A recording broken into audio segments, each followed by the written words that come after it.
Hi, everybody, and welcome. Happy New Day. And it is officially the last day of November. And tomorrow we jump quickly into the new month in the last month of 2020. What an amazing experience 2020 has been. I hope you guys are all well, that you're ready for for today's live.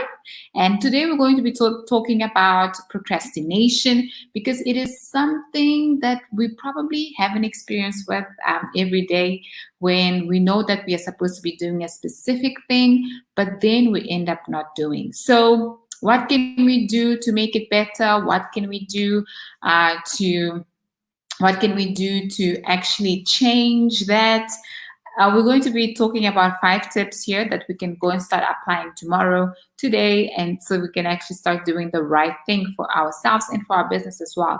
So, if this is the first time that we are meeting, I am Layla. I'm passionate about health awareness and helping home-based business owners take their business to the online platform. And I hope that every time you come here, you get tons of motivation, inspiration, and tips for you to go out, grow yourself, and grow your business as well. So thank you so much for tuning in.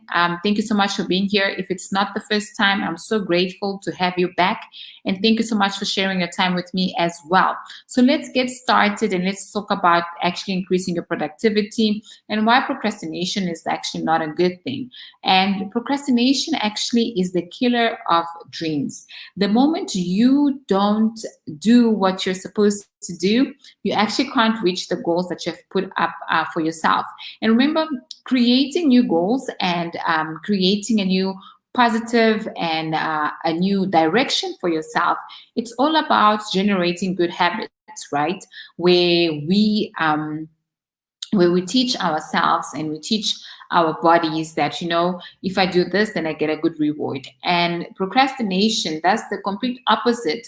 It teaches our bodies, it teaches ourselves, our subconscious minds that sometimes we do it and most times we don't do it. And we get used to not being able to finish what we started. And we know that if we can't finish what we started, then we can't reach the goals that we want and the goals that can take our lives and our business also to the next level. So it's important to first realize, how do you find procrastination? How does it look like for you? And then to start doing a few things for you to not get into that space. So the first thing to deal with is that procrastination usually comes from a place of fear. So first things first, deal with the fear. Get to know what is it that you're afraid of and how can you actually get past that. So the most common fears that we have, and I think the most terrible fear that every human being actually has, is the fear of what are people going to think about me. So remember, when you have an amazing idea and you have that business and you are about to start and then you get this fright and like, oh, I don't really know what I'm going to do and what are people going to think about me? Are they going to think that I think I know a lot? Are they going to be thinking that because I am X, Y, and Z, how can I be talking about Y, or what can I be talking about a specific topic? And I know that sometimes I have this fear of what people are going to think about me, the fear of making mistakes, the fear of looking bad, fear of failure. So all of those fears actually lead us into not doing what we are supposed to do when it comes to growing our businesses. So it's extremely important for you to know that, you know what, I'm staying in a place of fear. Acknowledge the fear. Say, okay, I'm afraid that people would think that I think I know a lot, but that's okay. This is just my passion. It's something that I know I can do it. Let me go and do it and see what else can happen. So really, really important for you to do that, for you to acknowledge the fear, know that it's there, but even then, just do it afraid. I learned something recently that said sometimes what actually also makes people not move is that we care too much. We care what other people are going to say. We care how it looks. We care, like, we just have too many thoughts about what can actually happen, even if it hasn't happened. And the truth is, most people actually don't care. They don't even care what did you put on your Facebook, on your Instagram. They just want to interact with you, and they want to like what you've actually put out. So really take the time to understand what type of fears are holding you down, and to see that if you're going to be, if you are analyzing so much that you're actually being paralyzed. So the second thing is that you have to start creating priority lists. That is simple. Priority list is about things that are non-negotiable. Things are non-negotiable in your life. Things are not negotiable in your business. Things that you must do every single day that are going to help you grow, that are going to help you get to the level that you actually want to be at. So really, really important for you to think about those priority lists. I divide them into four things that need to happen: my business, my personal life, my business life, yes, business life, my health and wellness, and also spiritual.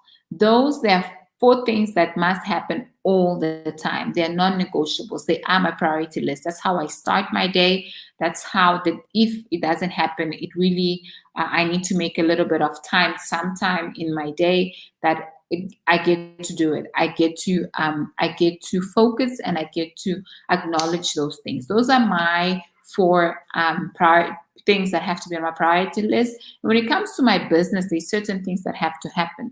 There's an email that needs to go out. There's a connection that needs to happen. So all of those things are part of the priority list and things that need to happen today. So we can see some growth, and those are things that are non-negotiable. So what are a few of the things that you have in your priority list? Is your priority list just a to-do list, or it's really tangible things that you must do because they are going to be able to change your life and change the way you see things? Number three is that you need to break down your big goals into smaller goals, into smaller manageable segments. And as entrepreneurs and as people, we have amazing goals for our lives, and that is great. I mean, but it's also great to understand that you don't eat an elephant all at once. You have to take one bite at a time. So that's exactly what we want to do. We want to make it one bite at a time, where we know from the priority list, for example, if this week it's going to be about you creating your branding, and it's a specific part of your branding, if you're going to be photos, or if it's going to be your about me, or if it's going to be your website. So all of those things you need to be aware of, and you need to make sure that that's what you're going to be focusing on. It's the same thing when it comes to Facebook, when it comes to Instagram. When you create an ad, what is it that you actually want to achieve? What is your goal? What's your objective? Is it to collect leads? Is it to connect? Is it for people to watch your videos? What is it that you want to do? So being able to break down into smaller goals, deciding, okay, this goal for this month is going to be engagement. The goal for next month or for next week is going to be sales. The goal for the next month is going to be focusing on creating my email marketing strategy. So really, really focus and know that the big goal is at the end, but there's certain smaller things that have to happen until we get there. So number four is that you need to recognize the onset of procrastination. And this is how we started, that we know that the number one cause of procrastination is fear. So you need to know how it looks like for you. What are a few things that, so you need to acknowledge, and you need to be mindful about it. So what are a few of the things that when you think about, or when you know that I'm scared, or it looks like I'm not going to get what I want, or what I've been working towards, what are a few of the things that you start doing? Do you just start watching a lot of Netflix? Do you just start sleeping? And I mean, we know ourselves, and if we start paying attention to a few things that we keep doing, we will see that there's a pattern behind it. So recognize what procrastination looks like for you, and commit to not accepting it to rule your life, and to actually jump out of it very quickly. So you want to do that. You really want to pay attention to what does procrastination look like, and how can I make it better, and how can I just how can I really just jump out and do it afraid and continue doing, so I can see the vision that you have for your business, and you can see your goals actually coming through. Number five for today is actually reward yourself. And as entrepreneurs and people in general, and solopreneurs, we tend to keep going, and we forget that we need to celebrate every win. So even the smallest things that you do, being able to wake up at 5 when you promised yourself that you were going to when you promised yourself that you were going to run in the morning, that you were going to read. Really reward yourself because you deserve it. And if we don't teach our bodies to also reward, be able to recognize what reward is and what small wins and wins feel like, then our bodies don't really care. Like our subconscious mind doesn't care if I do good or if I don't good, it's still the same idea. So really start teaching yourself to reward yourself when things are going great, and to reanalyze when things are not going so great. So that is really, really important for you to also increase your productivity levels, because every time you know that I'm working towards something, and when I get to that specific stage, I'm going to be there, I'm going to be doing a dancing routine. So we really want to do that, and we really want to pay attention to that as well. So this is all I have for us today. Top tips to overcome procrastination. And this is to help you start the next month, which starts tomorrow, with the right food, really having a clear idea and what is it that you want to accomplish, and also to help you to get to your goals in the last month of the year. So thank you so much for tuning in, and I'll see you guys again tomorrow. Bye.